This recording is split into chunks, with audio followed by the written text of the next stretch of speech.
Hi friends, మరి ఈ రోజైతే మనకి ట్రెండింగ్లో ఉన్న టాపిక్ వచ్చేసి పోసాని కృష్ణమురళి. మనది మిమిక్రీ ఛానల్ కాబట్టి మన ఛానల్కి తగ్గట్టుగా పోసాని అరెస్ట్కి సంబంధించి అసలు ఏం జరిగింది అనేది అందరికీ తెలిసింది. గతంలో పోసాని కృష్ణమురళి గారు వైఎస్ఆర్సీపీ పార్టీలో ఉన్నప్పుడు పవన్ కళ్యాణ్ మీద, అలాగే లోకేష్ మీద, చంద్రబాబు మీద కొంచెం అనుకున్న స్థాయి కన్నా ఎక్కువగా తీవ్రమైనటువంటి విమర్శలు చేశారు. భాష వాడకూడని భాష వాడారు. సో అది ఇప్పుడు ఆయన అరెస్ట్కి కారణమైంది. అయితే అసలు పవన్ కళ్యాణ్ గారిని అప్పుడు చాలా ఆవేశంగా మాట్లాడారు పోసాని కృష్ణమురళి గారు.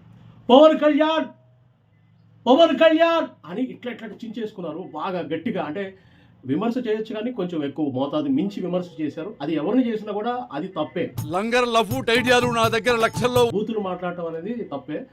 మామూలుగా నార్మల్గా మనం పొలిటికల్గా విమర్శలు చేస్తూ ఉంటారు చాలామంది, అది తప్పు కాదు. పోసాని గారు అప్పుడు ఇలా విమర్శిస్తే ఇప్పుడు అరెస్ట్ చేశారు. ఎందుకు ఈ బాబుని అలా కొడుతున్నారు? అరెస్ట్ చేసిన తర్వాత ఇప్పుడు ఆయన పోలీస్ స్టేషన్కి తీసుకెళ్తే ఆయన ఏం చెప్పారు? రాజా, నా తప్పేమీ లేదు రాజా, బట్టలు నలగలేదు, బాడీ పనిచేయటం నేను పైనుంచి స్క్రిప్ట్ వచ్చింది, మా సజ్జల గారు మాకు స్క్రిప్ట్ పంపించారు, ఆయన తిట్టమన్నట్లే తిట్టా.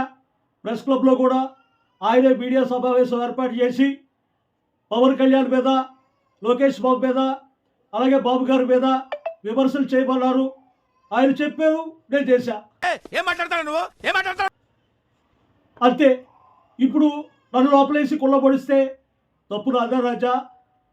కరెక్టే, ఒక మోతాదు ఎక్కువ మాట్లాడా, అయితే మాత్రం నా తప్ప శిక్షించండి, కానీ అసలైన వాళ్ళని కూడా పట్టుకోవాలిగా అని సజ్జల్ గారి పేరు, భార్గవ్ గారి పేరు, వాళ్ళ పేరు చెప్పారు. ఇప్పుడు సంబంధం లేనంటే సన్నిహితంగా దగ్గరగా చూసిన నేనే చెప్తున్నా, వాళ్ళు ఎక్కడ అరెస్ట్ చేస్తారో అని చెప్పేసి బెయిల్ ముందస్తుగా కోర్టుకి బెయిల్ అప్లై చేసుకున్నారు.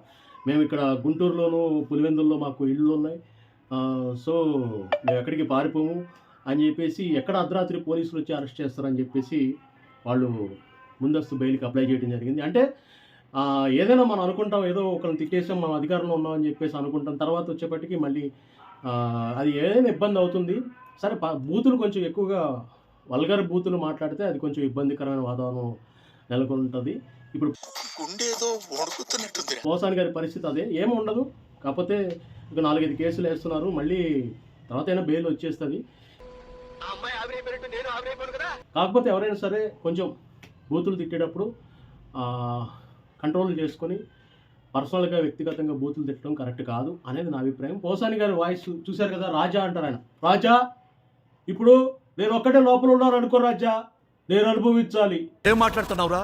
నరాలు కట్ అయిపోయింది. నేను బాధపడుతున్నా, నాకు బాధ లేదు, కానీ నాకు చెప్పిన వాళ్ళు బయట ఆనందంగా ఉంటే నాకు ఎలా ఉంటుంది రాజా? వాళ్ళు కూడా బాధపడాలి కదా అన్నట్లు ఏదో సినిమాలో అంటారు, నాయకు సినిమాలు అనుకుంటా. అదేరా మన ఇండియన్ సైకాలజీ. అట్లాగే ఇప్పుడు ఆయన అందరి పేర్లు చెప్తున్నారు. చూద్దాం ఇంకా ఎలా తిరుగుతుందో ఈ పోసాని కథ, ఎలా మలుపు తిరుగుతుందో చూద్దాం.